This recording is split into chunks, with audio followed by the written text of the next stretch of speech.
We're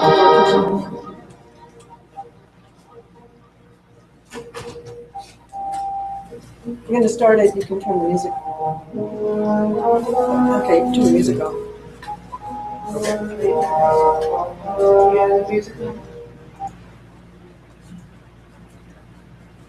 Okay. Well, I guess we'll get started. I'm Marcia Bowen, and the subject today is what is classical music and why does the empire hate it?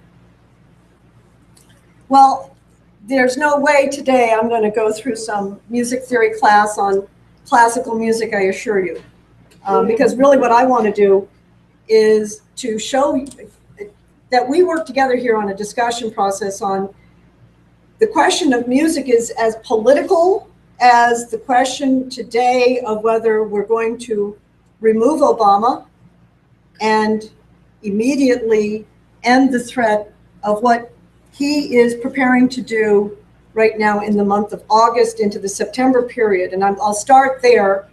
And I think hopefully you'll see why this question of music, classical thought, the ability of people to be creative in a time where we're now facing a world like nobody's ever faced before.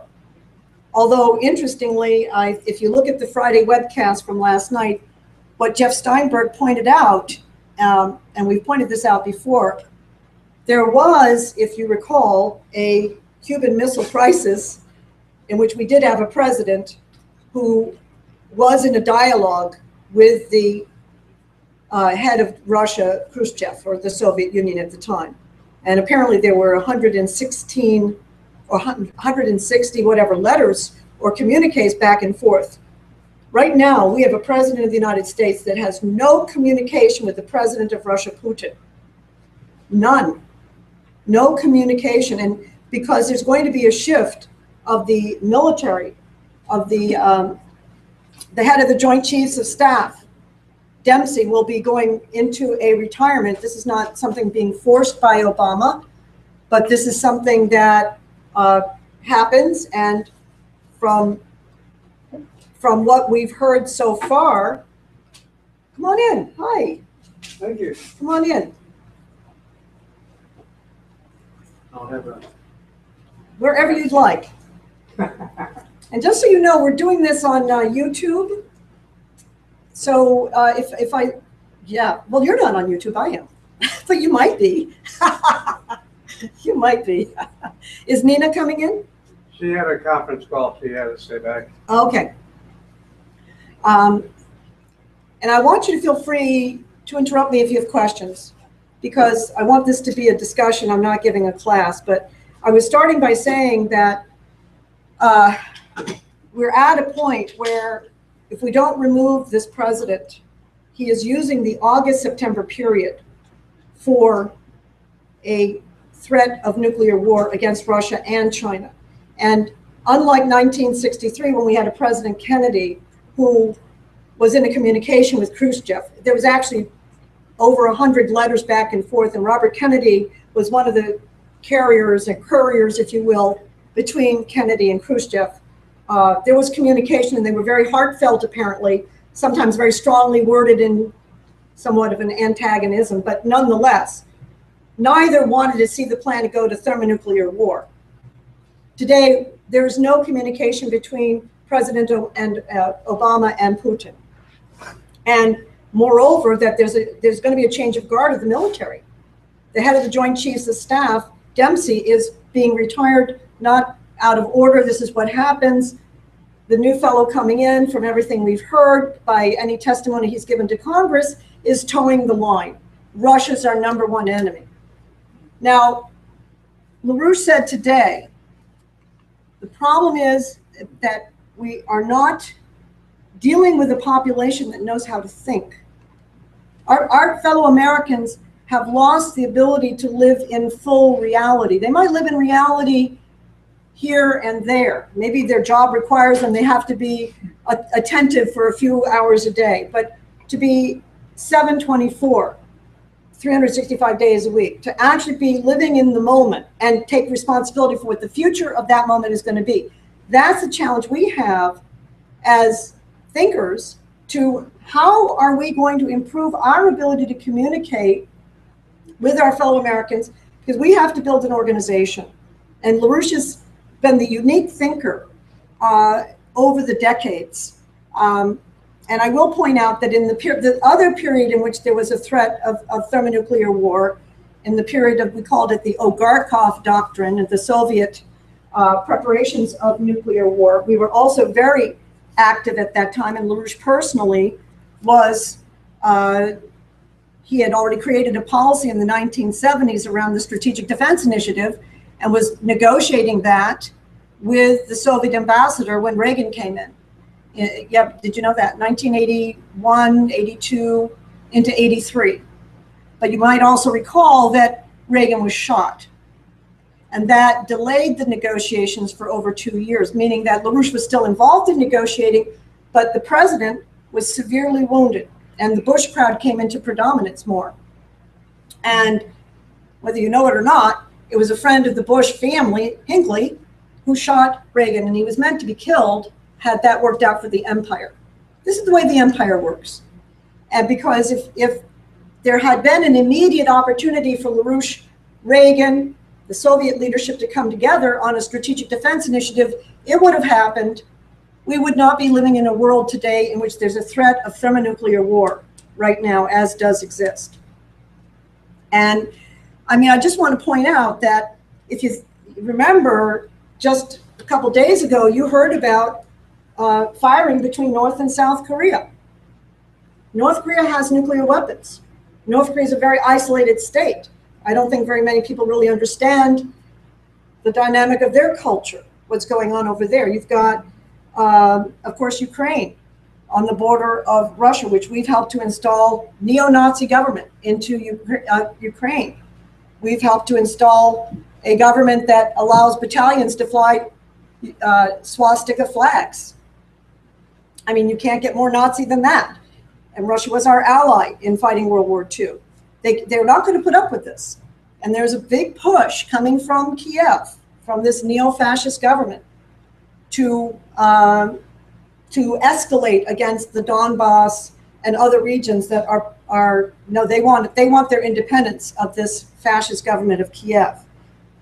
Of course, this whole push of NATO up to the Russian border next month, there's going to be what's called the Trident Juncture, in which there's going to be nuclear war games. How about that? How do you like that name? War games with nuclear weapons.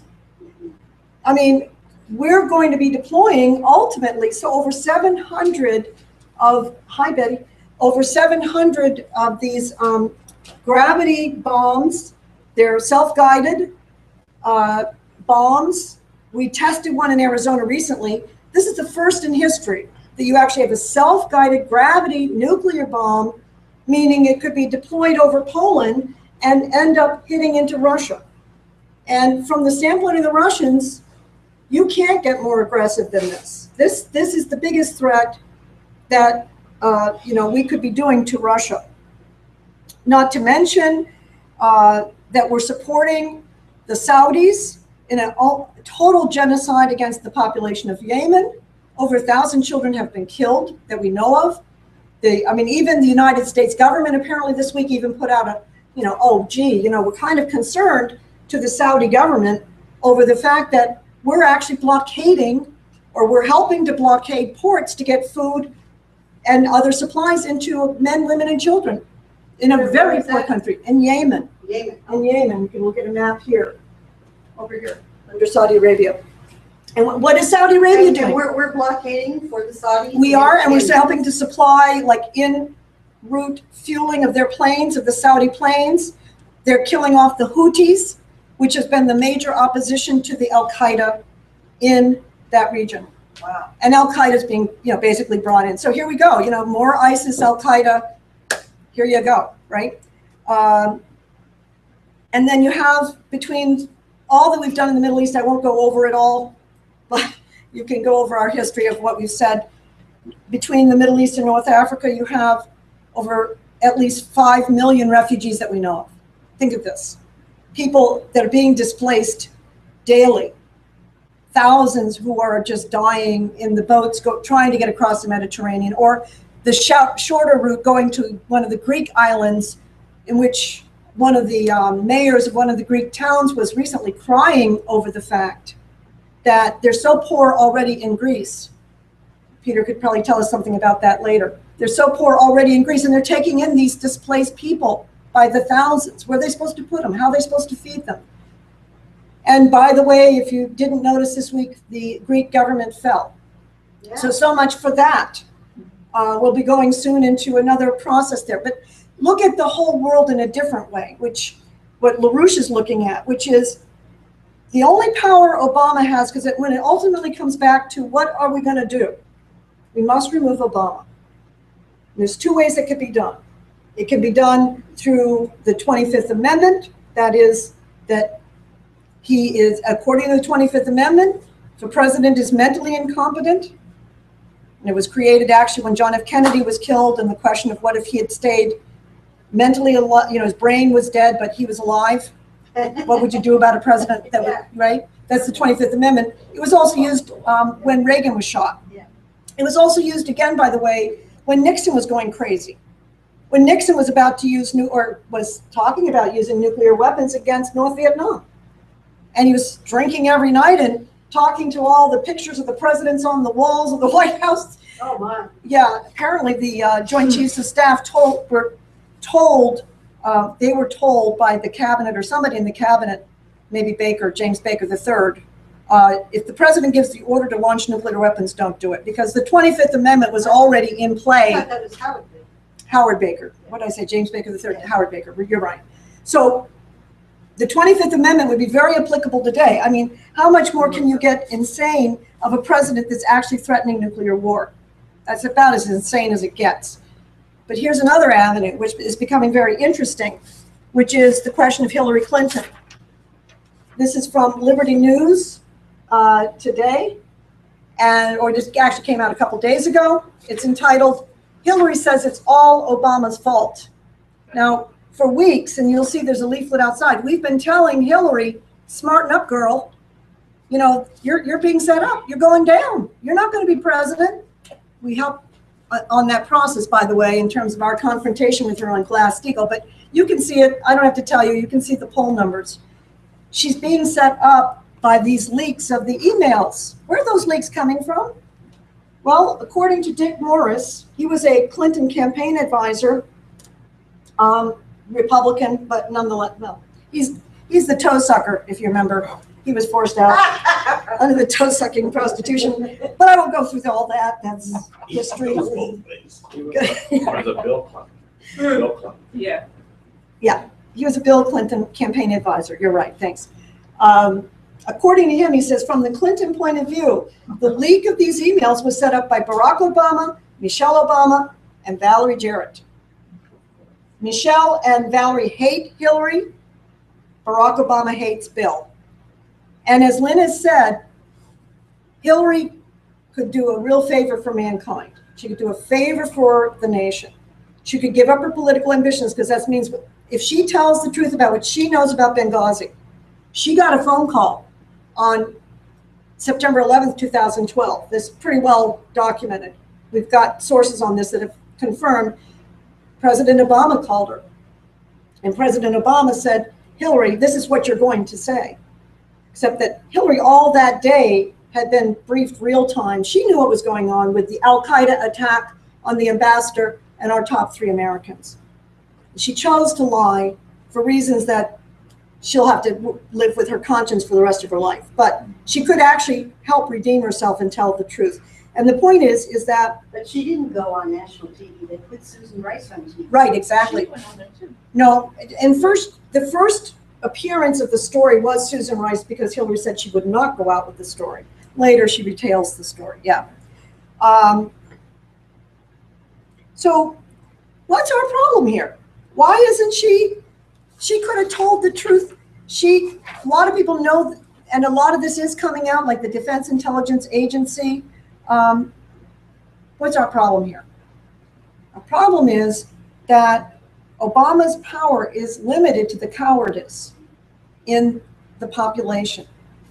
And what I want to talk today with you about is, how do we find this quality of courage? Obviously, Lyndon LaRouche has got this quality of courage and passion that he's kept up the fight for 50 years. What keeps this man going?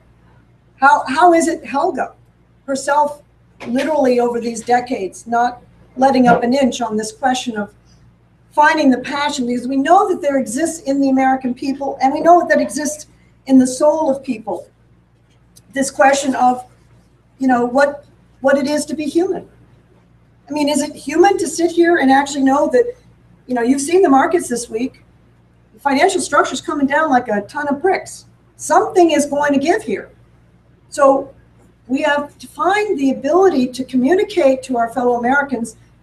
And of course, if you're working on music, where you find in yourself, and if you're working with others in music, a choral principle, a symphony principle, imagine you finding the ability to cooperate and coordinate beautiful ideas together, or very difficult ideas. Not all music is all happy and joyous. I mean, a lot of it deals with death.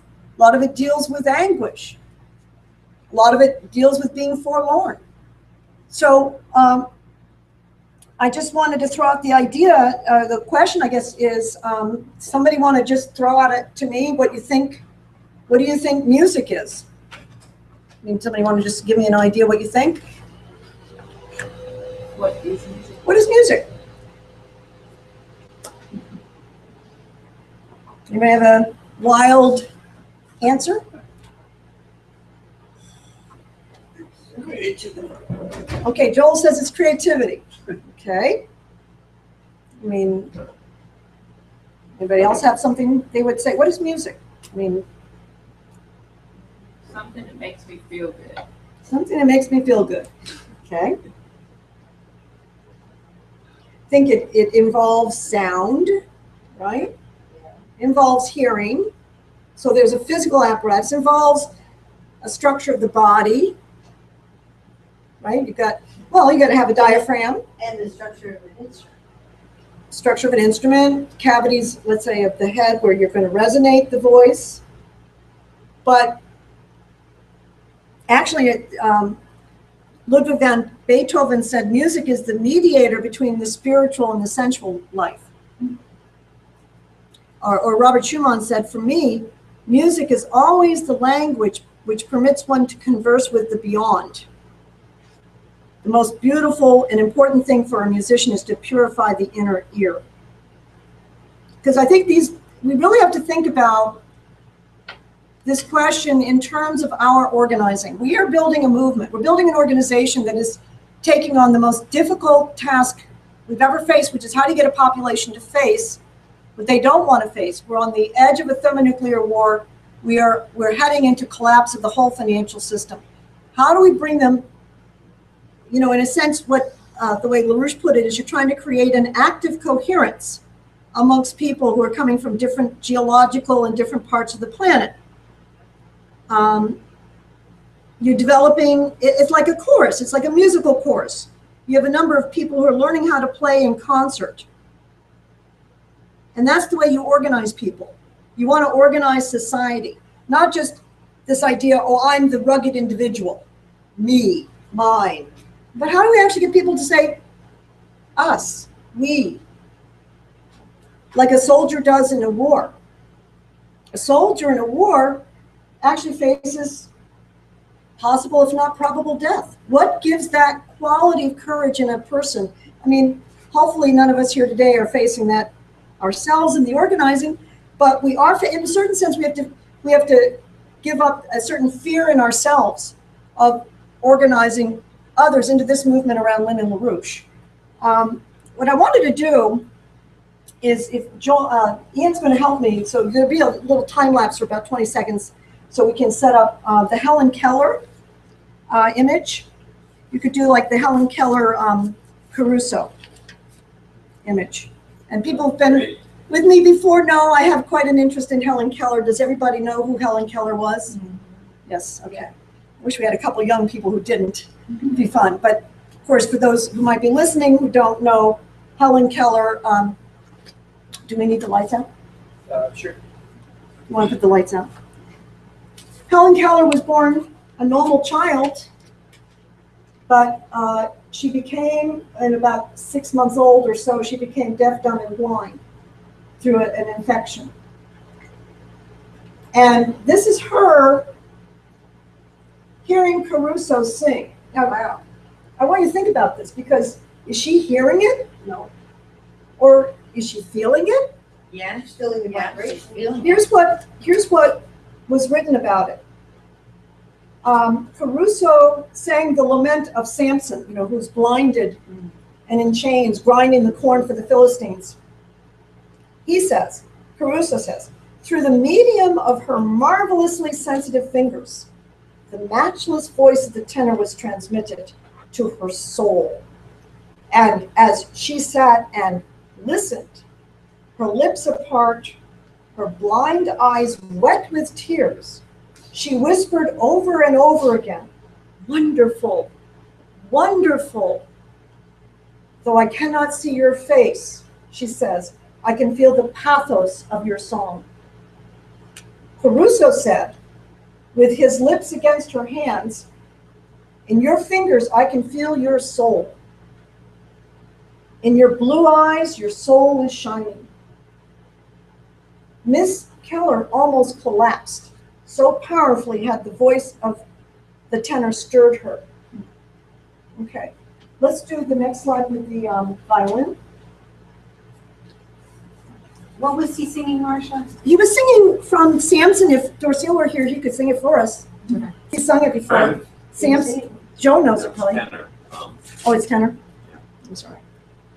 You want to explain it in just a minute? Well, it's actually, I think it was based on the Handel poem, Samson Agonistes. And, everyone knows the story of Samson and Delilah, right?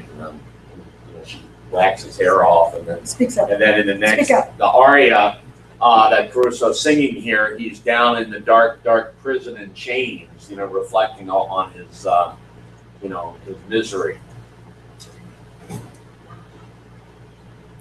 Now, here she is And listening. blinded. Yeah, blinded, right. So obviously very apt comparison. Here she is listening to a violin player. Quote, listening. This is from her personal autobiography. And there's several stories in here, very interesting. Here's what is explained. Music can mean little to her but beat and pulsation. She cannot sing, she cannot play the piano. Her enjoyment of music, however, is very genuine, for she has a tactile recognition of sound when the waves of air beat against her. Part of her experience of the rhythm of music comes, no doubt, from the vibration of the solid objects which she is touching. The floor, or what is more evident, the case of the piano on which her hand rests. But she seems to feel the pulsation of the air itself. And the vibrations of the air as organ notes swelled and made her sway in answer. Sometimes she would put her hand on a singer's throat to feel the muscular thrill and contraction from which she gets genuine pleasure. No one really knows, however, what her real sensations are. But listen to this. Schumann is her favorite composer. Now, I think many of us can listen to different composers and know, oh yeah, that's Beethoven, or that's Bach, that's Schumann. But how does she know Schumann from any other composer? This is Helen Keller, who's deaf, dumb, and blind. Isn't that an interesting question? Because I want to actually take it even to a higher level, which is she just feeling it? I mean, is that what gives you pleasure? There's something happening in the mind.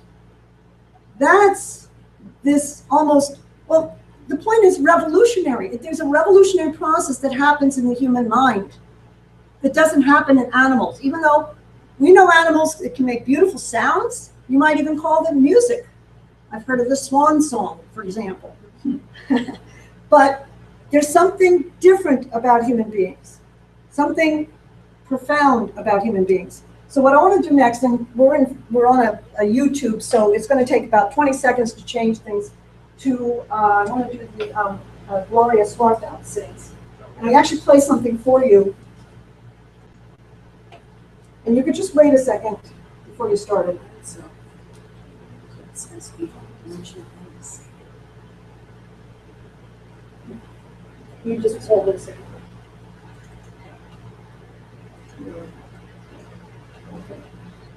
I'm going to erase this so it doesn't get in the way, but for those who didn't read it, and I'll read it for you, Merchant Joel. of Venice?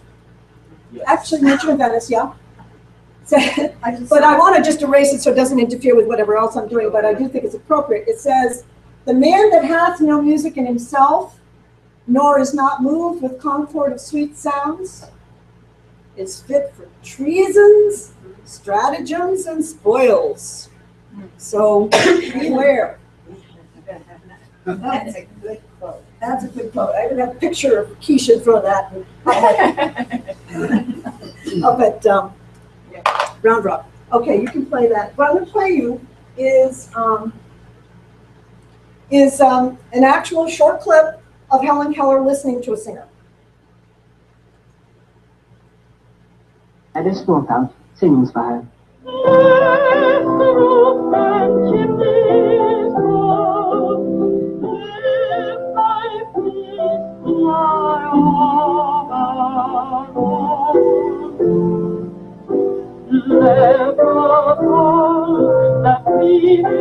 That is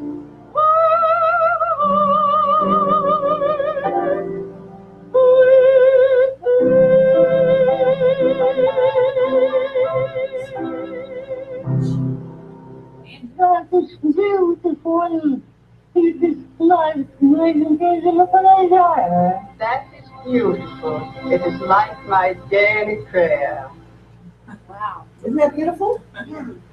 For everybody who didn't hear That it, was Helen Keller. Okay. that was Helen Keller, who was saying, yeah, that is beautiful. That is my morning prayer. Amazing.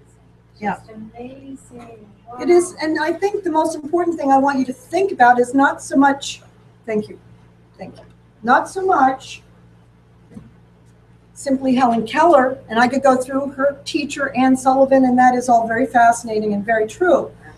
But the question of what it is that is different between humans and animals, that's such a gift. She learned several languages. She was so developed. Special teacher, obviously. But that's a human being. Think of if we were starting young with our children with languages, classical music, what a world we would have. I want to just make a point here, which is that there's a reason we don't have a classical music tradition. And I'm not going to go through any music theory today. There's probably people in the room here who could do better than I could on that.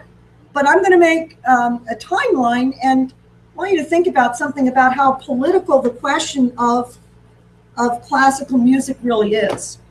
And I'm going to start with he's known as the Papa of classical music, Johann Sebastian Bach.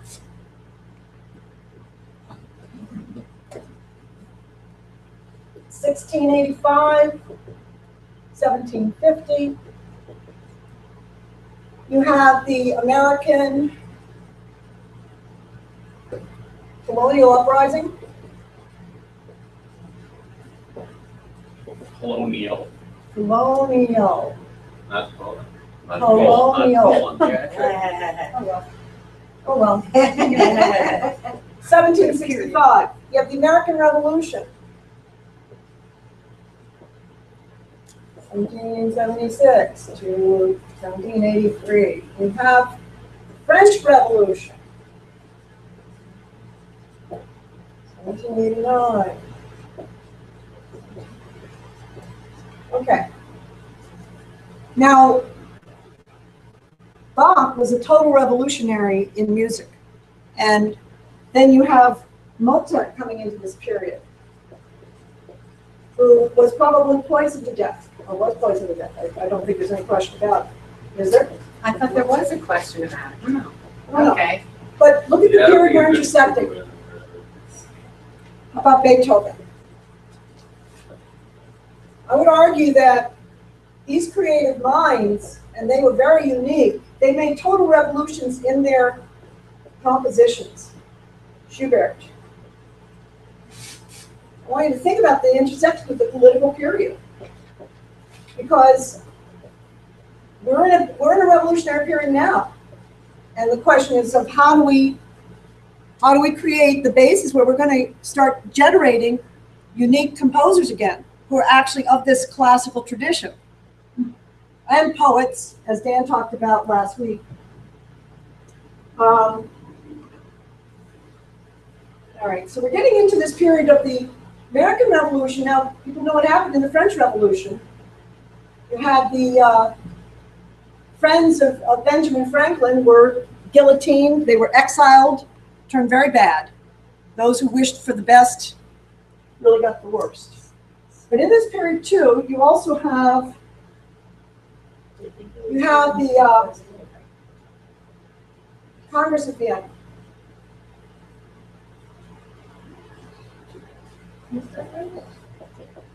And that is 1815 to 1816. I want you to find the video that has John Sigerson. And it's not labeled well. I think it's down towards the bottom.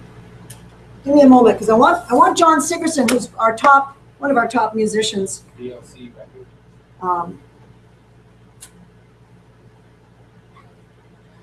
Just one moment. I want him to talk about. Oh, of course, now I've just messed the board up. But anyway, you can hopefully see him. I'll see it fine on the hangout. Okay. You want to put the light out? Yeah.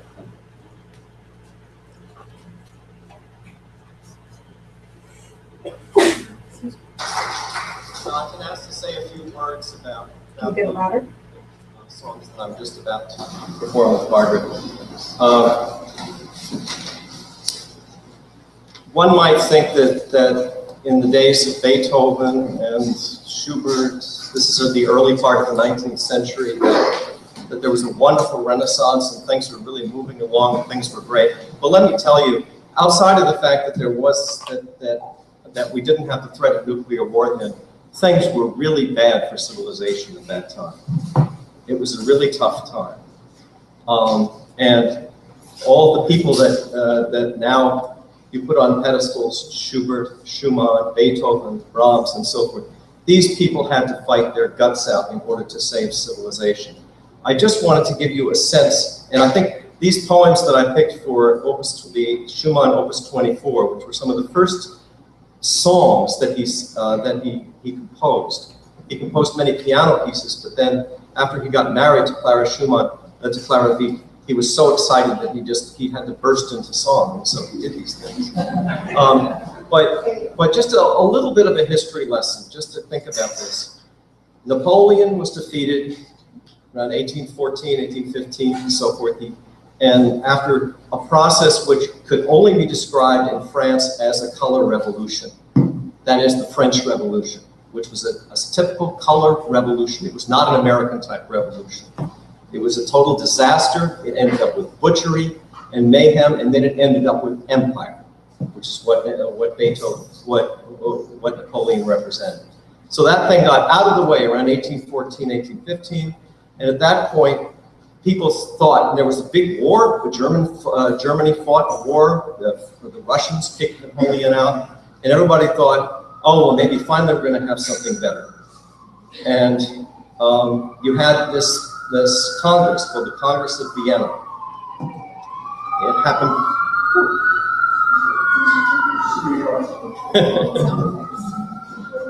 So the Congress of Vienna was an utter disaster. Unlike what people had hoped, it turned out that everybody wanted to go back to the old days of empire. And it was just a redistribution of everything.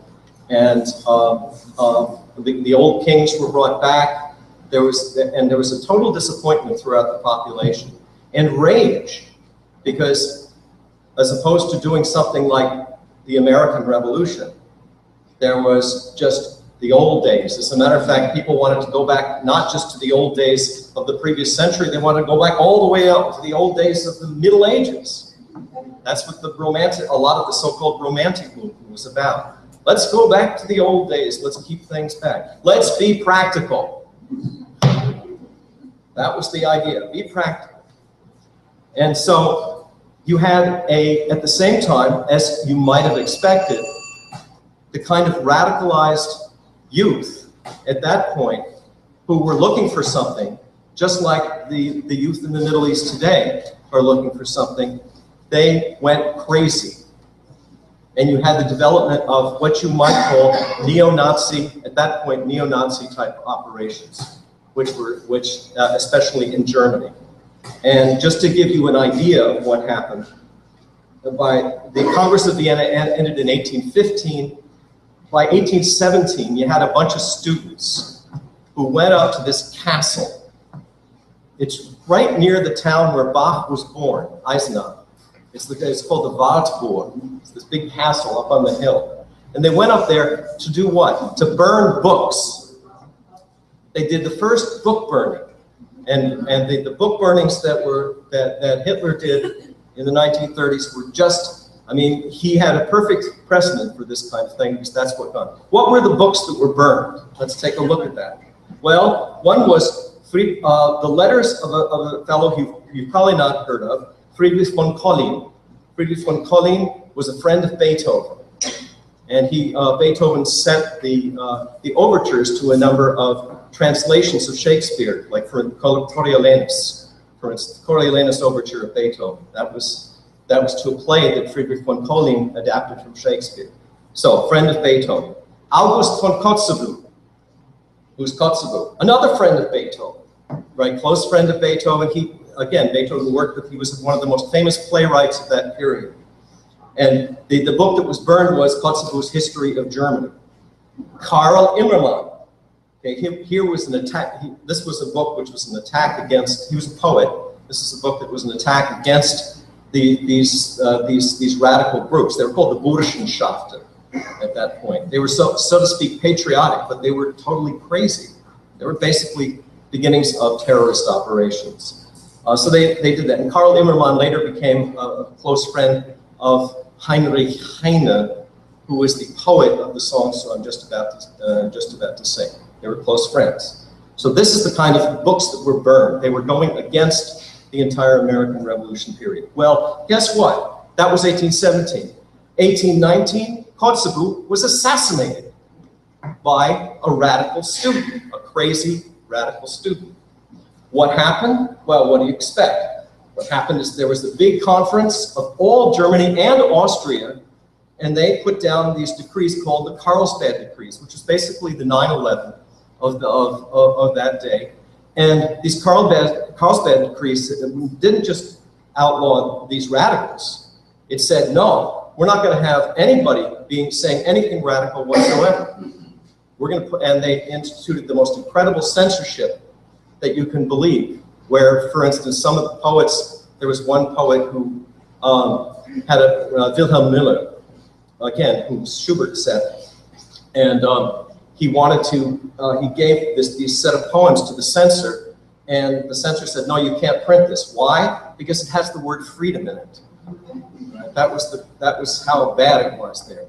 So I say that because something that Lyndon LaRouche said just this afternoon struck me, because he said he was talking about genius and how genius cannot just be alone. It needs to have a resonance in society. And what you had at that point was a society where that resonance was going away. And the few people who were fighting decided that they would not be practical in order to fight. And all of this beautiful music that we're doing, that tradition is totally impractical. For instance, Heinrich Heine, his father wanted him to be a lawyer. And he actually studied law. He decided to go to, he said, I'm going to do this, okay, fine. But then But that's not where he was at. Let me tell you where he was at. Let me give you a little poem. This is not one that was said, but I think it sort of sums up, for me at least, what he's talking about. I'll read it in German, and then I'll read a translation. Vergiftet sind meine Lieder. Wie könnte es anders sein?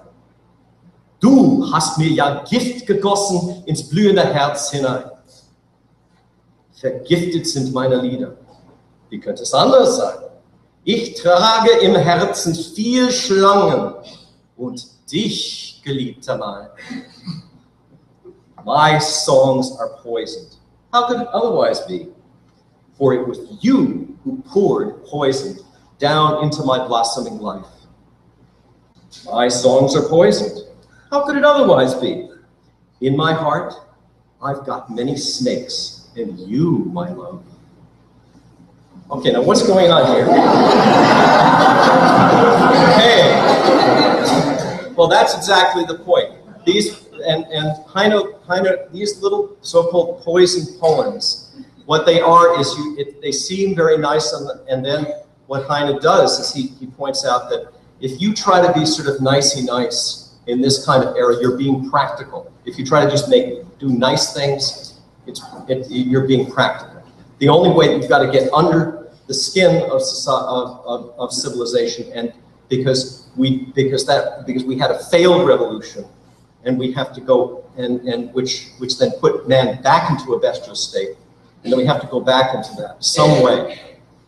And so all of his poems are, but then again, he couldn't say that openly, because if he said that openly, he'd be thrown into jail. And as a matter of fact, later on, he had to flee Germany because he couldn't, because otherwise he would be thrown into jail. And he ended up in Paris for the rest of his, starting around 1830, for the rest of his life as an exile, because Germany was too hot for him. But the idea here is that when he talks, and this is not just him, but think about this when everybody is saying this, even the Beethoven song that I just did. The beloved is not just a soap opera lady that he falls in love with. And I think people will think about Beethoven's immortal beloved and so forth. You have to really get out of your idea that somehow these great artists were in the middle of a soap opera, sort of like the Amadeus movie or something. That's not the way these geniuses thought. The idea of their love was true humanity and a true purpose for civilization. And the idea that every single human being has a creative soul, and and then you need a society which fosters that creativity. And so therefore, the abandonment, the sense of abandonment by being jilted by one's love has nothing to do with some girl. It has to do with the question of whether society is abandoning me. And what am I going to do? And I think people have to think about that today, about, I mean, when we talk about a renaissance, it almost seems impossible, given the bestiality and the banality that is rife in the population, with a president who classical music, I mean, I don't think Obama knows what it is. I mean, forget it. So that's what these, to me, I know these songs are as political as you can get. And not just the ones that I'm doing, but every single great song. It also reminds me of something that a great friend of Lyndon LaRouche said at a comment that he once made. This was Norbert Breinin, who was the first violinist of the famous Amadeus String Quartet, which is one of the greatest probably the greatest string quartet in the 20th century, which played for 40 years. And Norbert Breinin became a very close friend of Lyndon LaRouche and played for him, worked with him, played for him, and discussed music with him. And also when Mr. LaRouche was thrown into prison unjustly by Bush, he played benefits for him in many cities in Europe and also here in the US. But one point that he made is he said, I'm beginning to, after a concert, he said, I'm beginning to realize that every time I lift my bow, it's a political act. That's from the greatest violinist who probably of the 20th century. So with all that, now I've talked much too much. Put the lights on.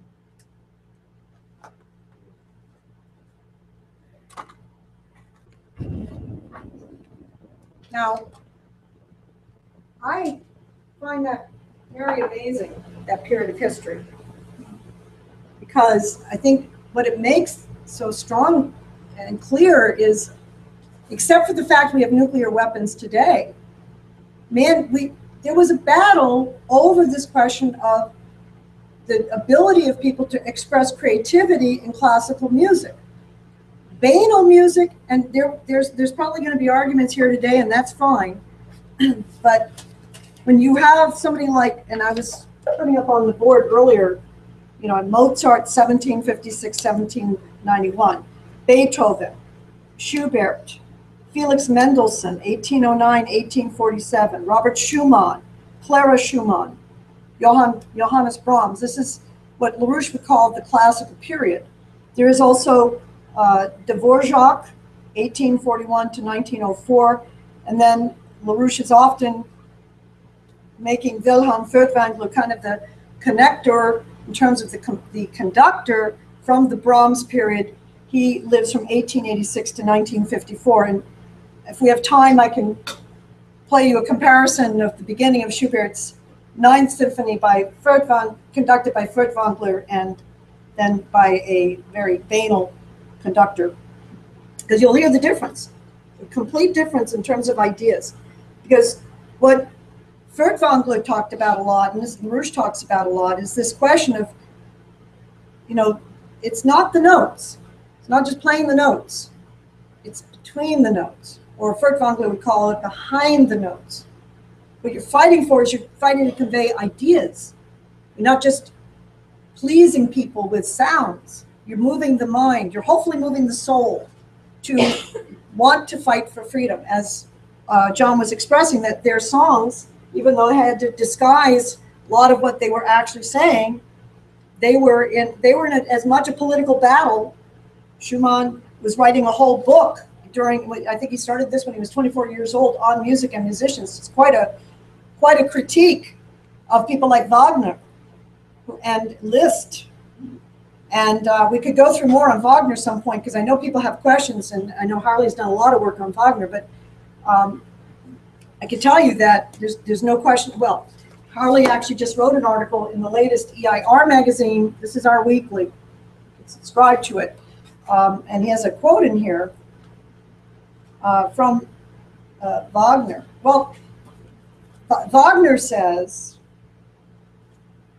let's see if I've got a whole quote here.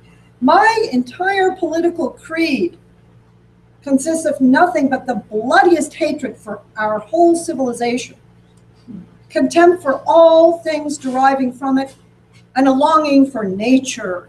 Let's go back to the natural. Let's go back to a billion, The Greenies. Greenie. He prefers dogs. This is Wagner. This is Wagner. Oh, okay. This is Wagner in 1851. He admitted in a letter. I'll start again, just in case you didn't believe me. My entire political creed consists of nothing but the bloodiest hatred for our whole civilization, contempt for all things deriving from it, and a longing for nature. In Europe, I prefer dogs to these dog-like men. Only the most horrific and destructive revolution could make our civilized beasts human again. Okay? Uncivilized beasts. So what did Hitler see in Wagner? What do you suppose? That's a good question, Peter. Well, nature's nice, though. Wagner City wants to go back to I like nature. I love nature. That is kind of nature. Let me ask you something. Would you like to live without any electricity for the rest of your life? No. Okay, good. Because if you read the writings of the people who are actually behind the philosophy that we're fighting, they intend that the majority of human beings are going to live like most people in Africa live. People in Africa live in huts. I don't see them wanting that. I would think they would rebel real quickly. Who's they?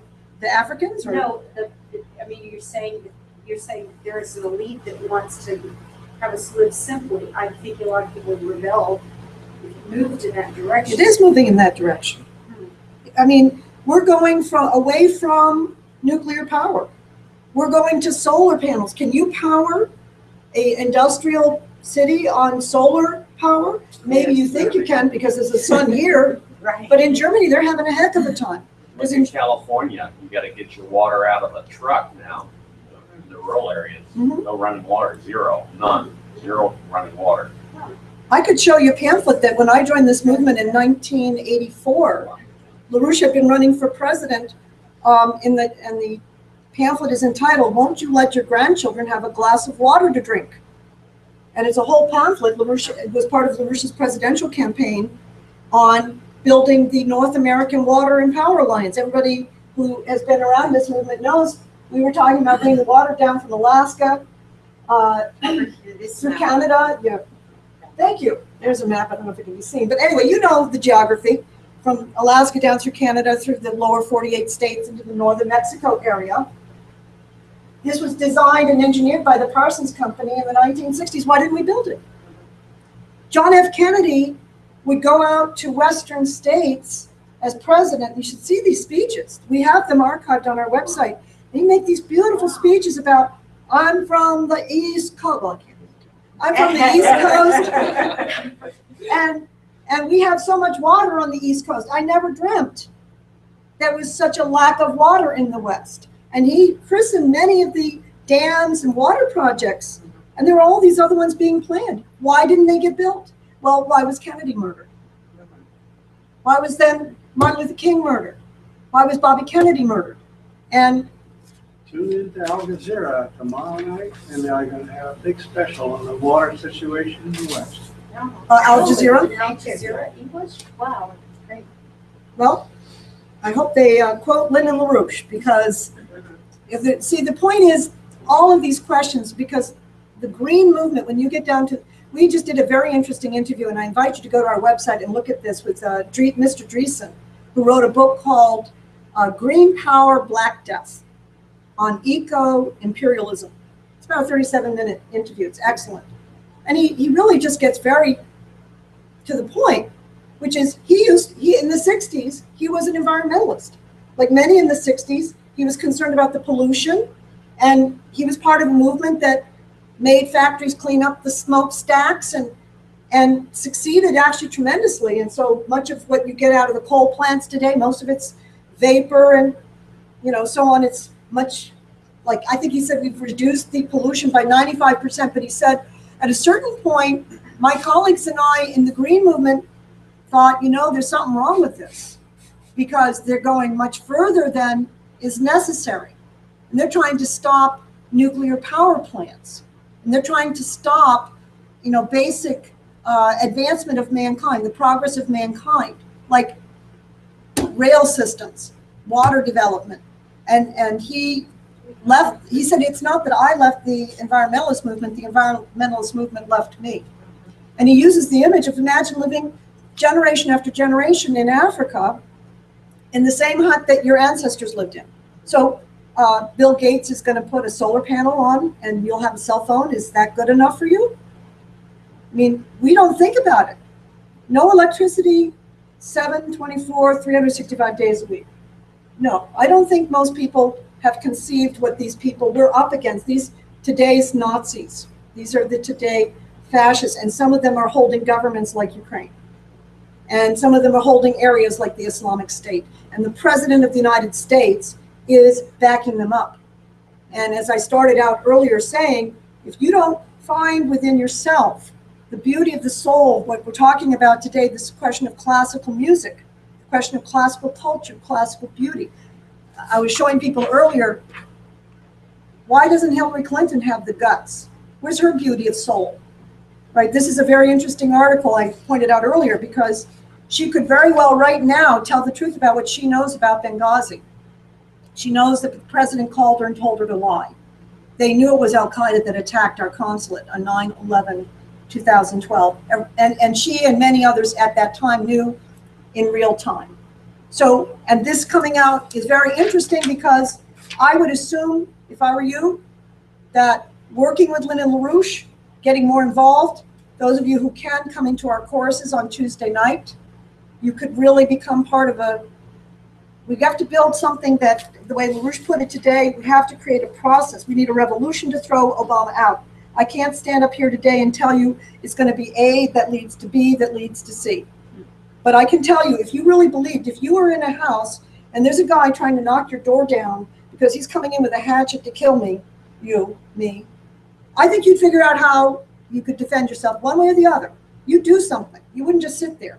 The American people, or the population at large, just has no idea that this is what they're facing. So it's this question of passion. So I can take more questions. I can go on. I mean, I have more to present, or you can ask questions. People have any further questions right now? Go on. Okay.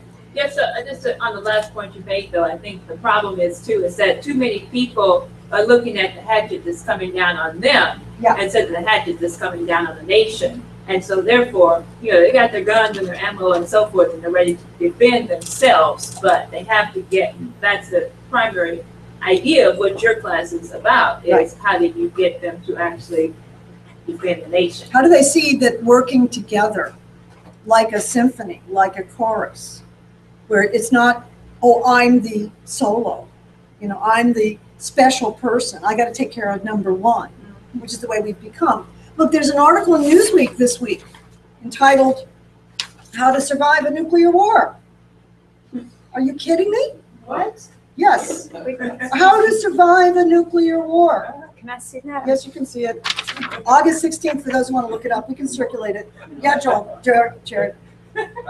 Well, I don't think Wagner should talk about nature, because I don't think he's natural. And I think that nature has more to do with love than destruction. If you look at a lot of what exists all the time, things in nature actually procreate, they have affection, they take care of their young, there's all kinds of stuff. You have some exceptions with lions because they eat their young, but dogs don't do that, And so there's kind of a funny thing when I think he's talking about nature, because I think he really has no idea what that means. So I think people that don't know what they're talking about shouldn't talk about it. Or at least be challenged.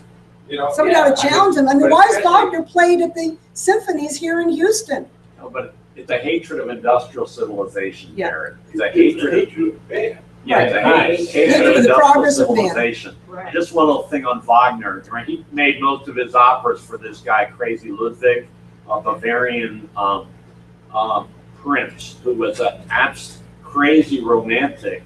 For those of you that are familiar with Disneyland, the castle at Disney World and Disneyland, you think you're looking at a replica from something in the 14th century or something? No, those castles that they were built on were built in the 1860s. He built all these castles in Bavaria, harkening back to the good old days of the knights and the lords and the ladies. That's the same castle where Hitler hid most of the art he stole from Europe. Yeah. We're going to do a class on that What's the name sometime. of this castle? There were a bunch of them. Yeah. Eyes are not coming on. There were a bunch. I just want to point out on that article that is circulating on how to survive a nuclear war. Basically, the premise of this is it's kind of like Fukushima. You have a team of medics prepared, so in case there's a fallout, then you have people that are medically prepared. Well, any expert will tell you, and there was a rebuttal of this by a nuclear security expert from Los Alamos, his name is James Doyle, and any of this references you want, I can get to you by email, and a physician for social responsibility who said, no, there's no preparing for nuclear war. The only thing you can do is prevention. Well, how are you going to prevent a nuclear war? You have to remove Obama, period. There's no other way you're going to prevent. Remove nuclear weapons. Yes, we could be using nuclear weapons. Joel could tell us a whole class on what are the valuable things we could find in these nuclear weapons. Right, Joel? So this Say that again? uranium. Tritium and deuterium? Yeah. And so, I don't want to focus on that article particularly, but I'm just saying, if people think we're over the top, that we're warning about nuclear war, or maybe after this week's markets, when the Dow Jones fell over, what, 1,000 points in I don't know how many days? I mean, it's just a market, but it is a reflection of something else is going on. The whole system's blowing up. Greece is gone. They're going to go into a new government. Forget the deals that have been made. There's nothing. So you're living in a world where there's absolutely no stability in the way that you have been used to living, the routines in which you live in. So that's where it's very good to be a revolutionary, or learn how to be a revolutionary, because you're in a revolutionary period. Now, I want to go back to this Congress of Vienna with John. I just wanted to mention that clip I was showing is John Sigerson from our Manhattan Project. And we're doing a tremendous situation in New York City, which our organization's been organizing in New York City for 50 years. That's where LaRouche started this movement 50 years ago. He was a much younger man. He's now going to be 93 in less than 2 weeks. But it's always been his idea that we create a community chorus along with the political movement, that they're not separate. And that's coming into being. And what I was showing you, and again, I can send you the full video, about an hour and a half of the concert we did, the music op-ed, music evening we did after the Saturday talks that LaRouche did.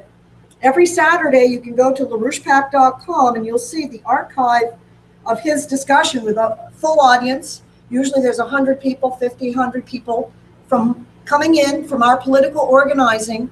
And if this was happening today, LaRouche would be on the screen there talking to you.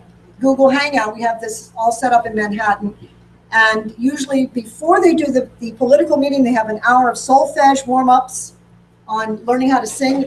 We're willing to take anybody in and teach them how to sing.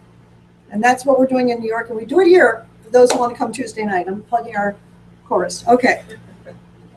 8 o'clock. 8 o'clock, Tuesday night, here. Any other questions, ask one of us. I think this question of, again, something LaRouche said, which is the idea of true harmony resides in something which is a characteristic feature of the human mind. The human mind is prepared only to function with the concept of harmony, the idea of harmony, such as in classical song, choral work. How about one of the economists of the Civil War period, Henry Carey, wrote a book called The Harmony of Interests. This is the idea of industry, agriculture, that there's a harmony in all labor. Labor is a cooperative effort, whether it's one field of labor or another. So classical music composition is a medium for people learning how to be human. Now, question of music is very political, as I think I could bring you to today. What is the popular music today? What is the popular music of our young people today? And I'll get to that if I have time, because there was a whole operation on that. But I want to go through something that most people may not know about, and that's the question of tuning. Because something else happened in the Congress of Vienna, 1815, 1816. And that is that you had a real operation launched, because up until that point, basically the tuning, meaning the vibrations per second of a sound as it resonates in your ear. And there is a tuning of C256 and A432. Now, are you familiar with music, you fellows? Yes? So would you know C is an A and okay. Now, I want to show a clip of Megan Beats, because you want to see just exactly how distorted the difference is. The way the tuning is done is A at A432. To their instrument. So let me play a few examples. So Megan Beats is another one of our collaborators on the music, and I just want to play this so that you can hear the difference between A432, which is the proper tuning, A440, which if you look up in Wikipedia, they tell you that's the tuning. They call that the tuning. and then A450. And then I'm going to go through a little bit of what happened to the tuning after Mozart and Beethoven and many of the classical composers died or were getting old. Go ahead, you can play it. So let me play a few examples for you. So the first example you'll hear is recorded from a digital piano, is you'll hear the tone A at the natural tuning of 432.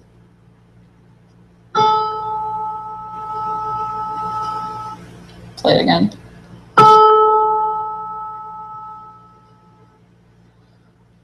So now let me play the same note at the tuning which is adopted in many orchestras in the United States, A440.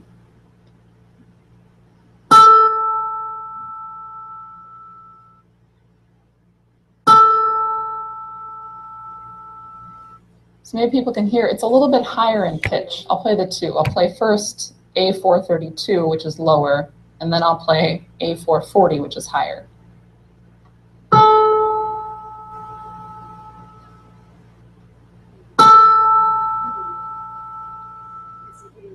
So it's a small difference, but it's a difference. And every note of the scale is adjusted up at least that much.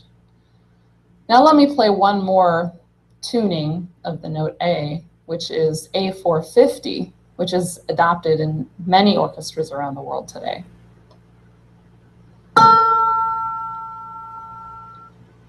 So I'll play A432, which is the natural pitch, and then I'll play A450, which you'll hear in many concert halls around the world, supposedly the same note.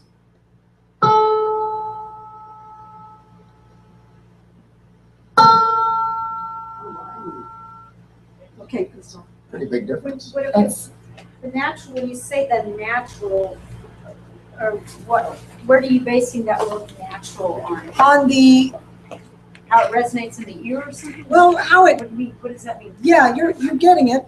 There's a certain resonation in the human body. Can you And figure that out? Can you prove well, that? well, interestingly, you can ask a question. I'm happy to have them. Okay. These are articles that we published in 1989 because, like Verdi in 1889, Lynn and LaRouche in 1989 was in a fight to return the tuning back to A432. What was the reason, who was the person who said, oh, hey, here's an idea, let's go to A440? Well, Where did that it happen? seems that, at least from what I understand, it started around the Congress of Vienna, 1815, 1816. One of the things that came out of that was the Russian Tsar gave the Austrian band, the official Austrian band, a whole new set of instruments tuned up to A440. Now, up until that point, it'd been even, Mozart and Handel were slightly lower than A432, but it was around 432, which is equivalent to C256. And the reason being is that supposedly it creates a brighter sound.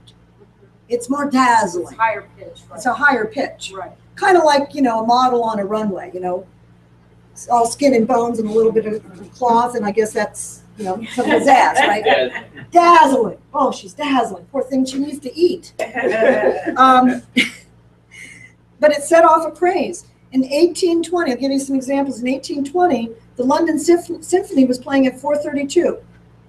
22 years later, 1842, they're playing at A440. By 1850, they were playing at A452. I don't think most of us can even hear that, though. Unless you have perfect pitch, you're not going to notice that it's climbed up a little bit. Let me ask you something. Oh, I'm. Are you a singer? You think a singer would notice the difference? Well, I would notice it. Very much. Yeah. Oh, yeah. In fact, this is partly why we had hundreds and thousands of people sign our petition. Do people know the name Renata Tebaldi? Very famous. Know the name Placido Domingo? Placido. Well, yeah, you Domingo. wouldn't want to sing it if you're singing the Queen of the Night aria. Yeah, you definitely wouldn't want to go, But I mean, if you are soprano or your range is high, The way Renata Tibaldi put it, I liked her image. She said it's kind of like being a billiard player. And you've practiced and practiced hitting that pocket with a certain capability. Suddenly, it's called placement. And it's mental more than it is physical, but you have a certain physical apparatus you've trained. And then suddenly you have to stretch it. And many voices have been destroyed. This is why so many signed on. We had a party, this is before LaRouche went to jail. 1988, 89, we had a whole movement in Europe, the United States. LaRouche was fighting to get legislation, like Verdi did in 1889. Verdi got legislation to say that the pitch must be 432. He even fought over 435, even though how could you hear the difference really? But there's a scientific reason, there's a physical reason, and one of the things I was finding very interesting when I was looking around on this, for example, do you know that there are people that discover fractures in your bone using a stethoscope and a tuning fork tuned to 256. And what they do, apparently, is they listen with the stethoscope, they've got this tuned, it's 256, and if they don't hear a resonance back, they can find fractures that are not even visible on an x-ray, because your body is tuned to 256. Actually, it'll hurt if it's at the right pitch. It will? Because it'll cause, because notes in harmony vibrate together, so it'll cause your bones to vibrate. Wow. But if it's at the higher tuning, they won't vibrate. You can actually put it right there on the leg or wherever you think you might need. I saw that. They have like a I don't know what they call it, one of those things you hit the knee bone. Yeah. No, not that. I mean, they'll actually put the tuning fork against the body. Anyway, if people want to listen to these are 256 and this is a 512. If you want to hear it later. By the way, tested our piano, and as much as we want to talk about our piano, it is tuned at 256, believe it or not. Yes. We have not had a piano tuner in here for years. But we sing every Tuesday night and play that thing. But also, Jackie, I mean, we did a whole music manual on this, talking about the orbiting of the planets and everything else, that the universe as a whole is kind of tuned. But what I don't understand is, I mean, now we have incredible technology. I can turn a little box to tune my instrument. But I'm thinking, how the heck did they do it in Bach's time period? I mean, they didn't have. They had people that they trained their ear. Bach was one, apparently. What does 442 mean to them? I mean, I think it has to do with their ability to hear the resonance as in a human voice. What instrument did they have though to record that? Was there some recording? But how would they know this is for? How would they know vocabulary? In their mind.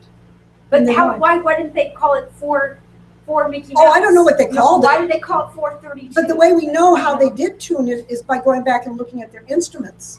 And that's the thing about these higher tunings, is that like a Stradivarius violin has to at 432. Right, and what happens is that there's an amount of pressure that is put, like something like 8 pounds of pressure added to the violin. Hundreds of pounds on these harpsichords. But also, Jackie, it also was incorporated in how they did their compositions, right? Because you're dealing with a human voice, and so you can indicate transitions as to where the register shift occurs. Now, when you're pushing it up, the register turns. So you're familiar with Handel's Messiah,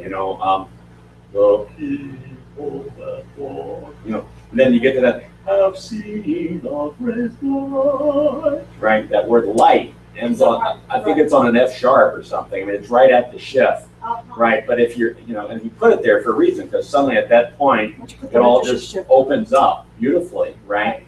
But if you have it tuned up, then you're going to hit it earlier and so forth. And Verdi and all these guys had a very acute sense of this in their compositions, and it's like, if your car, it's like you're smashing the transmission on your car or something like that. If you're revving it up and so forth unnaturally. What Joe's talking about is we did a chart, which you can see here. We had a first edition of a music manual, and we were planning to do a second edition, which never got completed. But this is, if Dorceel were here today, he could probably explain or show it to you. He's our choral director. But the voice shifts, as Joe was saying. It's kind of like you're in first gear. What happens if you're playing and you're driving and you're in first gear and you keep going faster and faster and faster? Yeah, you're revving up the engine. It's not natural to the engine. So you shift it and at F sharp. And in each voice, the alto mezzo is different than the contralto and tenor, baritone, and bass. And the composers composed for specific voices, understanding the specific register shifts. Kind of like if you're listening to a radio. What's it like when you don't quite have it on tune? Not quite right.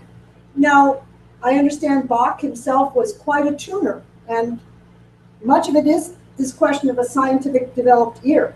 But I have a demonstration I could play for you if you want to hear it. Piero Cappuccilli, I didn't pull that up. Piero Cappuccilli was one of the signers on our petition, and we can go back to this if you want to study it more. We actually have it in a book. And I can actually email any of this to you. We have it available. This is the great Piero Cappuccilli. This was a demonstration that we did, was it in 1988? I'm not sure if it has a date on it. Anyway, yeah, 1988. In Milan, Italy, the woman who was clapping and introducing him is Liliana Celani, who's one of the leaders of our movement. You can read, it's spoken in Italian, but there's a translation of English. And I'm going to go back and just read it to Joel as we're doing this. Ready? Yep. Mentre arriva Piero Cappuccilli, giusto in tempo.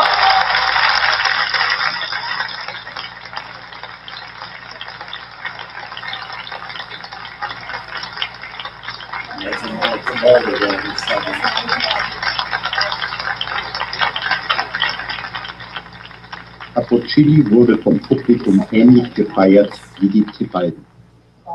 Cappuccilli, der, wie gerade zu hören war, keinerlei Probleme mit den hohen Tönen hat, demonstrierte praktisch, was seine große Kollegin Tebaldi, die seit 11 Jahren ihre aktive Sängerlaufbahn beendet hat, am frühen Nachmittag erläutert hatte. Dass die viel zu hohe Stimmung zur Folge hat, dass die menschliche Stimme enorm an Volumen und Färbung verliert, weil sie nicht richtig sitzt. Außerdem werden die Sänger gezwungen, an den falschen Stellen das Register zu wechseln. Eine musikalische Sinnlosigkeit. Cappuccilli benutzte 2 Beispiele, in denen sich die Stimme, wie er erklärte, um den Registerwechsel von der Mittellage zum hohen Register bewegt. Zuerst aus Verdis Oper Ernani, einmal in tiefer Stimmung A 432.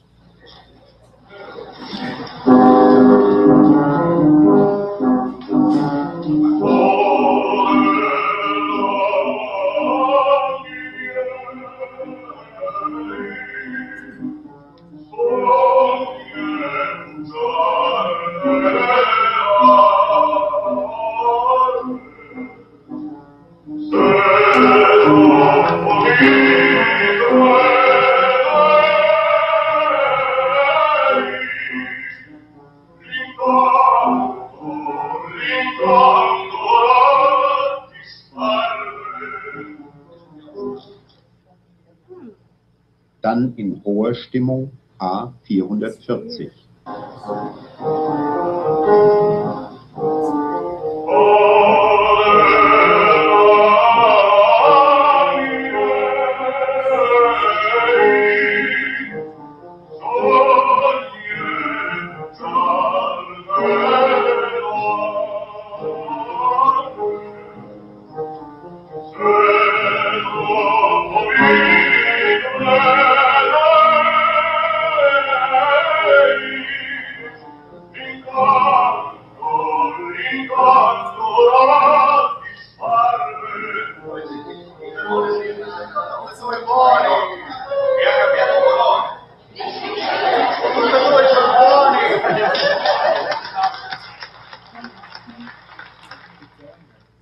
Na, wie war's besser?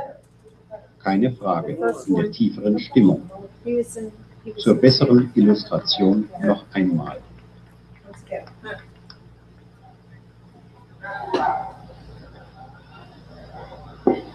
It's maybe psychological though. He's forced himself to be out of tune in the sound.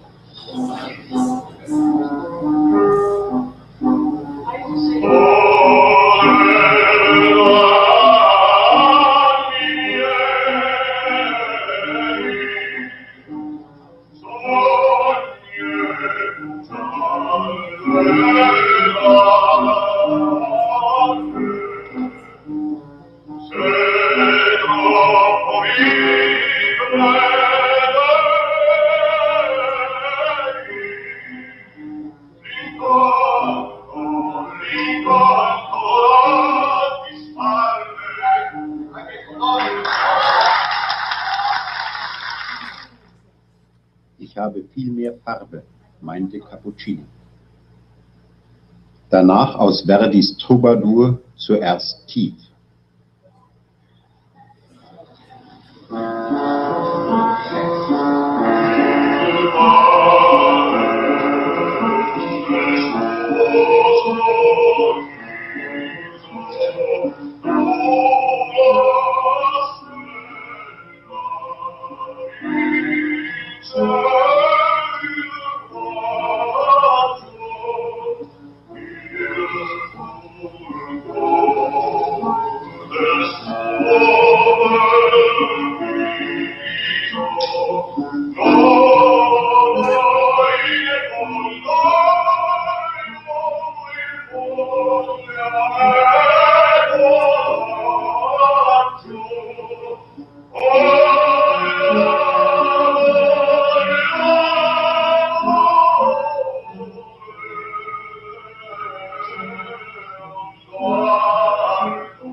Und dann hoch.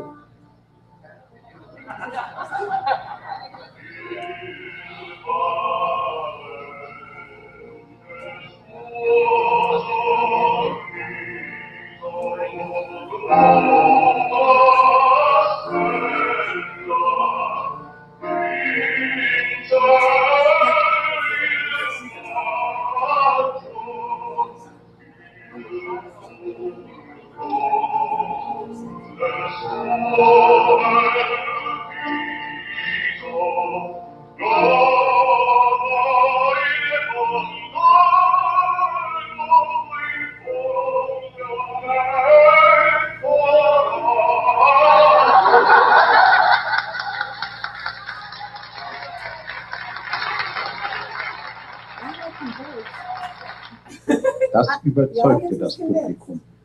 Und natürlich durfte der Dank an den großen Verdi nicht fehlen.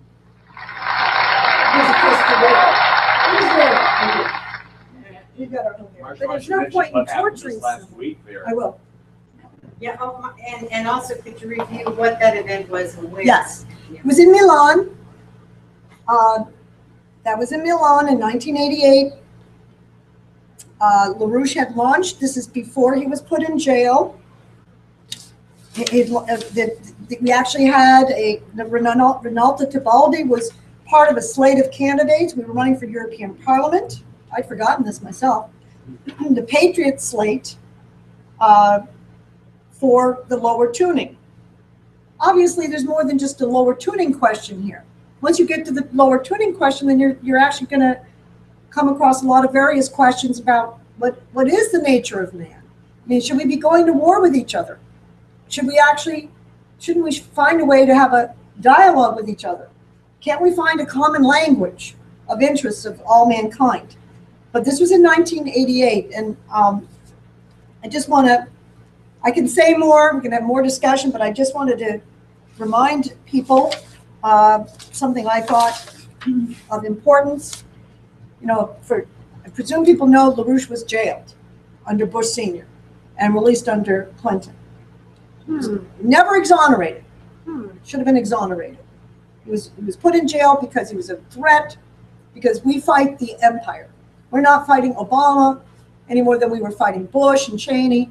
We're fighting an empire that wants to kill you, an empire that wants to take beautiful music away from you and leave us with the kind of music that is popular today, which I could go through more on that, but I think we'll do that for another time. But just to tell you, on December 16th, 1988, Lyndon LaRouche was convicted.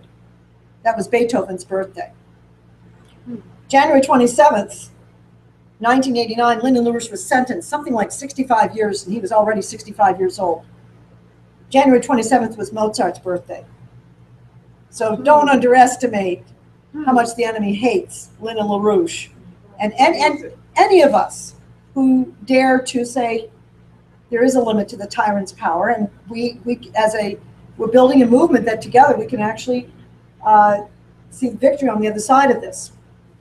We can get Obama out, and nothing short of that is going to stop the threat of World War III and allow us to get Glass-Steagall in to save our real banking system, so we build the water projects and build the infrastructure we need. So I have more I can go through, but I'd rather we had a discussion. If people had questions or comments. What do you have? Anything? Well, Joe was asking about a recent event, but I also. Oh, yeah, right. And I have a question. How did the pianist change his tuning to accommodate? Right. Oh, I didn't see him. Yeah, he went to a different piano. The camera moves. So Yeah. Pianist. What Joe's talking about is on the celebration. Wasn't it Verdi's birthday? Yeah. Yeah. Was it in Milan? Bussetto. I had the briefing slide. The birthplace of Verdi. Right. We were asked to be part. I don't know. We were asked to be part of a concert that, here we are, which was done in the Verdi tradition of A432 in front of Verdi's birthplace in Roncoli, Italy. 3 evenings of concerts and visits to his birthplace. This was all financed, by the way. This is a big problem with classical music today. Any musician could probably tell you. It's difficult making a living. In their case, one of the people was interviewed. We interviewed one of the people, actually the maestro who put this together. And we asked him, how'd you get the idea of this festival? And he said, well, initially it was the result of unemployed musicians who were broke. Wow. And asked themselves, what are we going to do? Do we change professions and become waiters? Do we commit suicide? We decided instead to create a job ourselves. We organized ourselves, spoke to communities and asked them, let us organize concerts and we'll live off the ticket proceeds and some local private sponsors. And they raised the money to have this event. They asked for an endorsement from the Ministry of Culture of the Italian government, which would have cost them no money just to give an endorsement. The Ministry of Culture would not give an endorsement. And despite that, they created this festival. And before the euro became the dominant currency in Italy, he got a guy whose face was on the euro. That guy right there. I mean, on the lira was Verdi. Verdi was seen as the father of Italy. It was like George Washington was seen as the father of the United States. And wasn't Clara Schumann on one of the on the German? Bridge. Yeah. But Verdi's music is what pulled that nation together, which was just a bunch of dukedoms and principalities as recently as, like the 1860s and 70s. Right. It's true. Verdi was a senator. That's right. And he used his power as a senator to get the legislation. He fought very hard to get that legislation. And actually, I think it was first passed in Paris. And then he used that as part of his fight to get it passed in Italy. Are there any orchestras that do 432 are in the United States or in any part of the world? Well, whenever you come to one of our events, yours are going to. We always do ours at 432, and that. But that I was showing you with John Sigerson is there's a whole part of their music, and it's all 432. We did 2 concerts for the 50-year anniversary of the John F. Kennedy assassination, one in Vienna, Virginia, and one in Boston. And they were both at 432, and that took some doing for the flutes and the woodwinds and so forth, you know, but did it. The Bach Society of Houston plays at box tuning, which is actually a little lower than 432. Huh. And then I think Mercury Baroque plays, because they're playing an actual period instruments, so they play lower as well. But I don't know. I haven't sat down with the conductor for Mercury to find out exactly what it is. That's the kind of. I just wonder if there might be conductors who would agree, you know, in symphonies who would say, "Hey, let's be different. Let's go back to 432." Or I'm sure what it's all about the money. Well, that's why they signed our petition when we were petitioning for it all over the world. What would conductors? Music mafia controls the money. How are they getting money just to have it in 440 or 450? Well, you're dealing with an oligarchy. You're dealing with an empire. Why would the oligarchy care to who? Because they want to destroy the classical, beautiful tradition. Look, if every young person learned to sing in this tradition, you wouldn't have voices giving out at 20, 30, 40 years old. You know, you'd have voices that could sing through their lifetime, even if they were not as good as perhaps when they were younger. So there's a science. It's a question of the science of the mind, of the human mind. I think that's where to go. It's not so much just how do you hear it, but what does it do physically? When you are playing, you know, at a much higher tuning than the body is actually tuned for. And they've done studies to show that this really does damage to the body, does damage to the mind. I mean, it'd be interesting because if you start looking at Riemann, it's a scientist that LaRouche was obviously very developed, studied a lot. Riemann did a tremendous study of the human ear. How does sound really actually work? Which I haven't studied, so I can't go through much of that. But there's science to all of this. Just like there's a science to your diet. There's a science to, you know, clean air. There's a science to having energy that's efficient and effective. And we're not living in a society that believes much in science anymore. I mean, I was going to, anyway, go ahead, Ben. Oh, I was just going to say that when Hitler was in power in Germany, they banned any performance of Schiller's plays, especially William Tell. Really? In fact, I'm going to hand out this leaflet. This is a leaflet. You could just pass it around. I'll pass it around. Each one can take one. And take leaflets outside to take with you to organize. But this is a leaflet we circulated in New York City entitled "Let's Sing Human." Verdi pitch, not Goebbels pitch, because besides the fight that Verdi was in, the propaganda minister for Hitler wanted to pitched up again. That was Goebbels. Tried to get a law passed. He was unable to get it standardized through Europe. But if you don't think this is political, you don't understand what you're up against. This is totally political. I can't, it's weird. I'm sorry, I'm taking the time to understand it. I can't believe that these people are sitting around. I'm sorry. No, fine. Go ahead. So it all boils down to is this is the reason why some people's voice just is so beautiful up to their older age. It's partly why. I think so. I think that's partly why. And I don't know why Renata Tebaldi stopped singing it. Maybe because she had to sing at a higher pitch. By the time she's in this video, she'd stopped singing for 10 years. Wow. But yeah. Did that happen to Pavarotti? I think he did. La Scala, which is supposedly the most famous opera house in the world in Milan, they took the pitch way up, 450 or something like that. Way up. Yes. And so they just burned them out. Yeah. But then you have these prima donna conductors, you know, like James Levine and so forth. Oh, we like the brilliant sound, you know, this is right. And they torture the singers, you know, like Catherine Battle and others. They torture them. Wagner insisted on a very high pitch. And I mean, the point is that music should be part of a education of every child. Child has access to beautiful music at a young age. There's a quote I was going to show you. I could just read it to you from Bertrand Russell. People heard the name Bertrand Russell? Mm-hmm. He was part of the Congress of Cultural Freedom. We can put it up, and we'll read it together, because this says it all about what we're fighting today in terms of the modern music. I haven't even gone through the Congress of Cultural Freedom, which happened in 1952 or 1950. This was after World War II, after FDR. But he says, I think the subject which will be of most importance politically is mass psychology. Its importance has been enormously increased by the growth of modern methods of propaganda. Of these, the most influential is what's called education.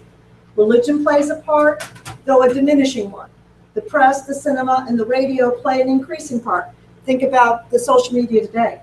It may be hoped that in time, anybody will be able to persuade anybody of anything. If he can catch the patient young and is provided by the state with money and equipment. The subject will make great strides when it's taken up by scientists under a scientific dictatorship. The social psychologists of the future will have a number of classes of school children on whom they will try different methods of producing an unshakable conviction that snow is black. Various results will soon be arrived at. First, that the influence of home is obstructive. Second, that not much can be done unless indoctrination begins before the age of 10.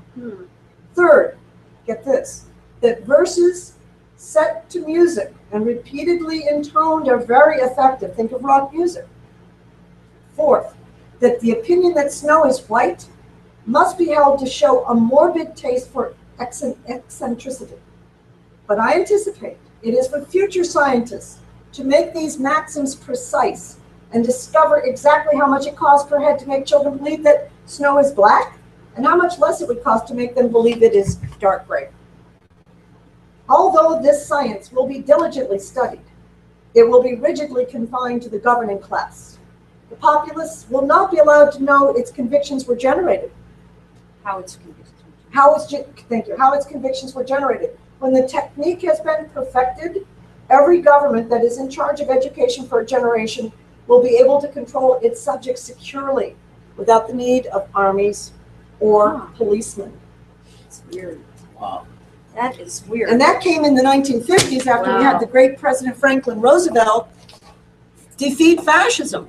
Where was Bertrand Russell when he wrote that? Where 1952, it's a book called Impact of Science on Society. Was he living in America? Was he living in Europe? Lord Bertrand Russell, I don't know where he was. Was he European? I guess British.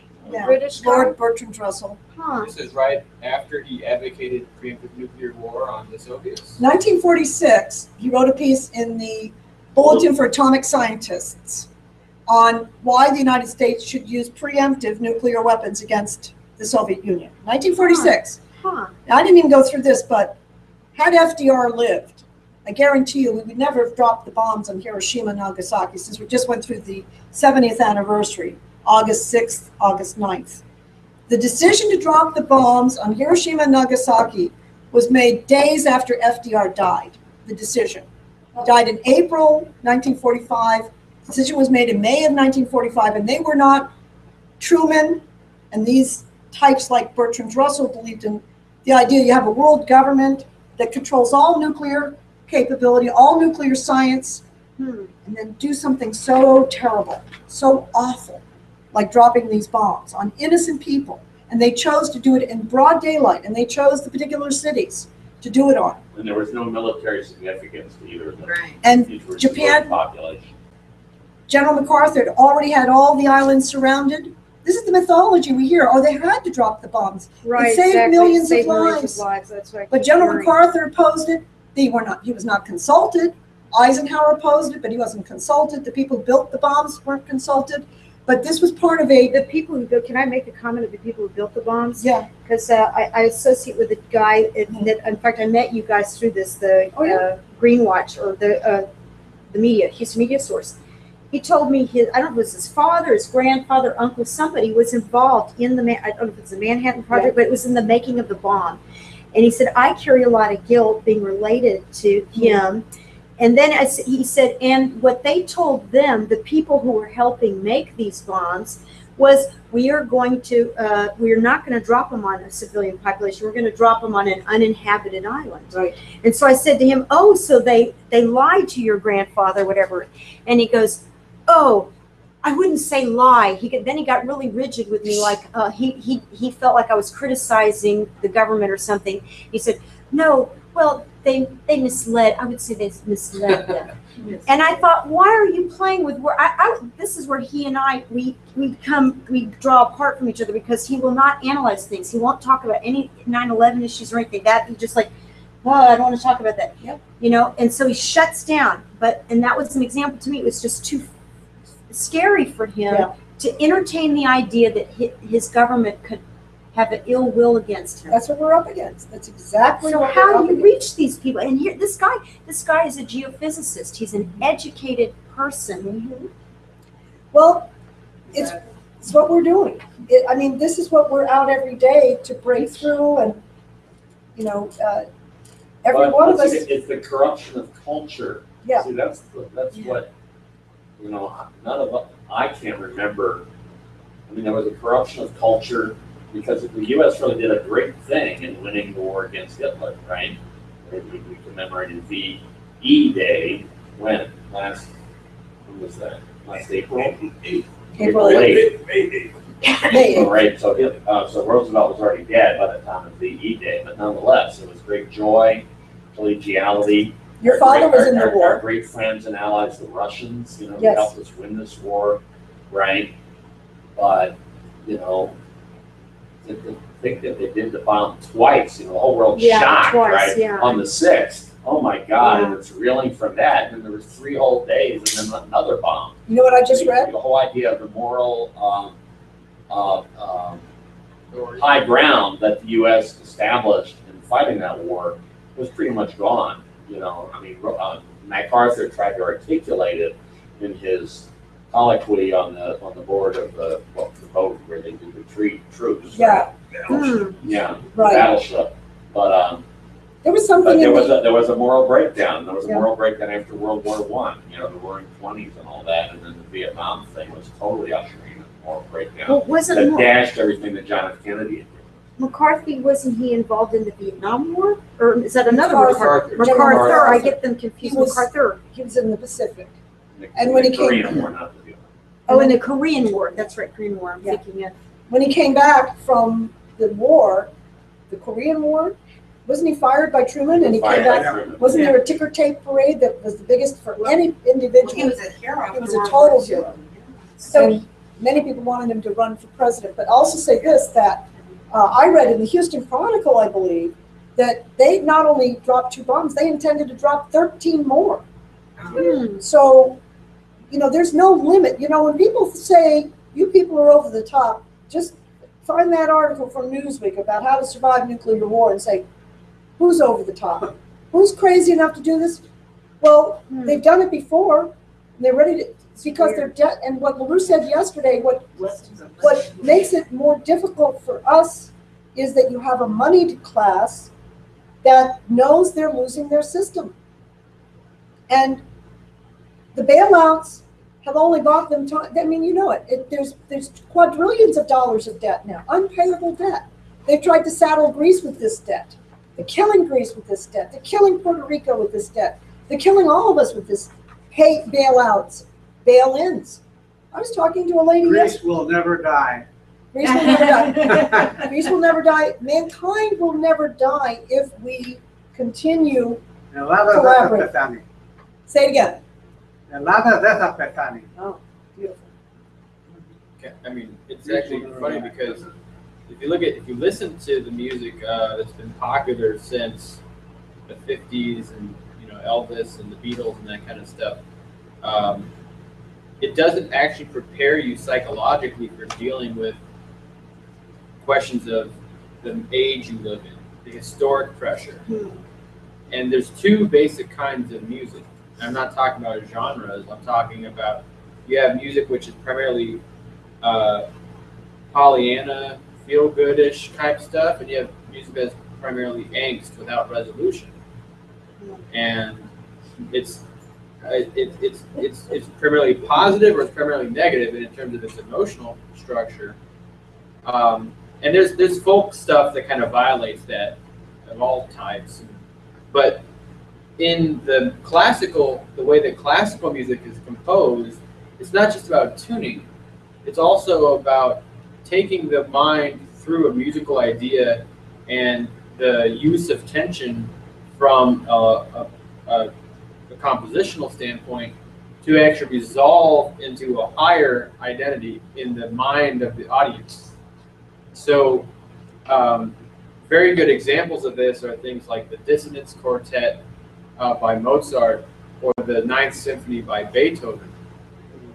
Because what they do is they take the listener through a maturation, and there's a real transformation that occurs in your mind if you're not just sort of listening to it in the background, but if you're actually like focusing on the music and following, like letting it enter you. Yep. and listen to it.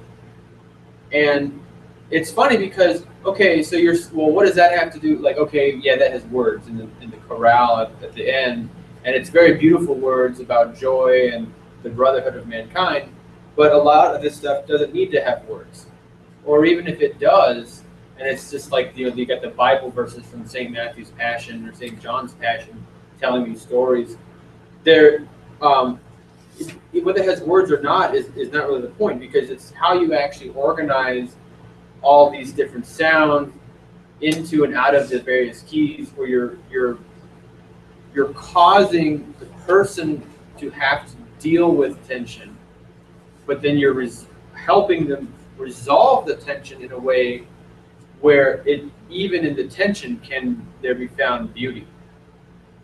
And that's something that you don't have in mass pop, what music has become. And it's that way on purpose. It was explicit by people like Theodore Adorno and Hannah Arendt, these existentialists who created the concept of mass culture at the end of World War II. It was explicit, and I'm going to actually go through that when I do the presentation. I'm going to do on the Monuments Men with Keisha. On the what? The Monuments Men and the what happened to art. Went around to try to protect that. Yeah, we don't have a date for that yet, but it's on the agenda. You might need to find the bathroom. Well, just briefly, Hitler didn't just invade people's countries; he stole their artwork. He stole their sculptures, their paintings, their writings, their poetry, their music, and destroyed their correspondences. And at the time when he was planning to build a giant museum dedicated to his honor in Linz, Austria, and he stole a bunch of work from the Jeu de Paume in France, and tried to get stuff from the Louvre and all over. A lot of little churches that you never know about, hear about, and monasteries where this work had been built, and stole a lot of it from Jews and other people who were the undesirables. They were the degenerates. And it was hidden in salt mines, and it was stolen and hidden in castles, like the castle Joe mentioned. And there was a grouping of people who organized Franklin Roosevelt to say, we got to go reclaim that. And these are the Monuments Men and women. And there's like 300 or 400 of them. And they are the reason we have not lost a lot of this art from all the history of Europe, including very famous paintings and sculptures by Michelangelo and Da Vinci and Rembrandt and Caravaggio and many others. They went and found this stuff. But I think I was just going to say, just on what you just brought, this question of tension. That's so important, because that's what the population can't handle today. There is so much tension out there, and the tension of thermonuclear war, the tension of having to deal with an insane president, or this Drive 45 North, the tension of driving. Tension of driving on crazy highways, it's true. Where is the resolution? It's, where is, the resolve of, okay, can I find some higher sense of meaning, some beauty that is resemblant of what society should actually be, what mankind should actually be. And that's exactly what, this question of music comes to. And it's not just, oh, that's nice sounding. Nice, yeah. Oh, that's pretty, but let's get real here. The reality is that, we got to deal with real life, daily life. That's just not what appeals to people. What appeals to people is what's destroying them. What's destroying their minds. It's distracting them. What's distracting them, exactly. That's where the business of Greece comes in. Their daily life is being destroyed. They're being inundated by refugees coming from Syria. I mean, the poor island, of course, they're sending ferry boats over there. They're ferrying the people by thousands into Piraeus so they can go north. What is the country to the north of Greece, which they call Macedonia, which is not Macedonia?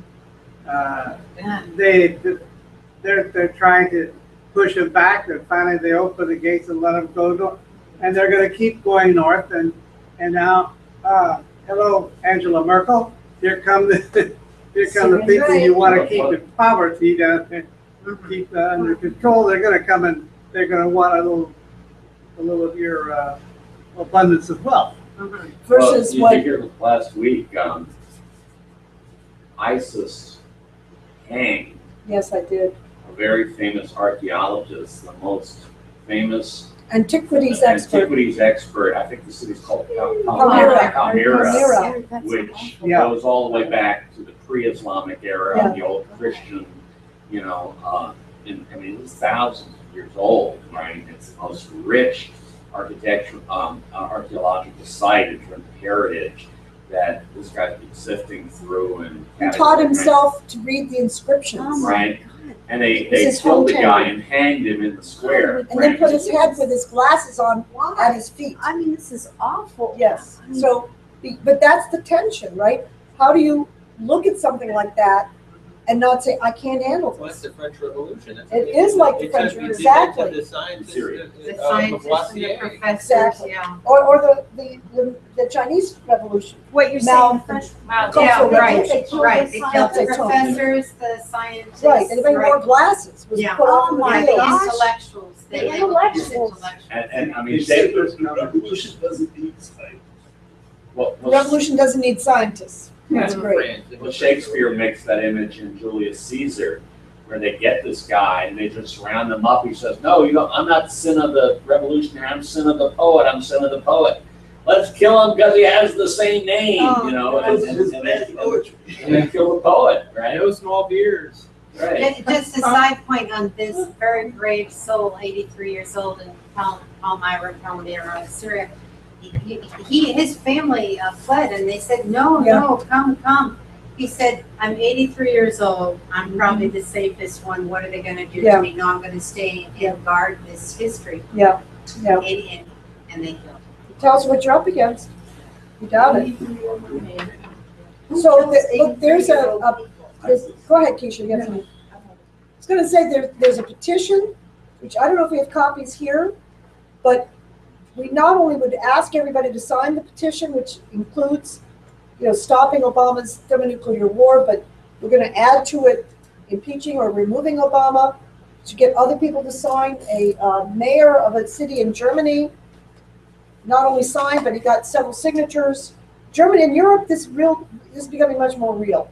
And John Jamber gave that petition today to Congressman Al Green. Really? Yes. Yeah. Oh, what did he say? Oh, let me get back to my health fair here. Oh, Lord. He's handing out little school bags to children. Thank you.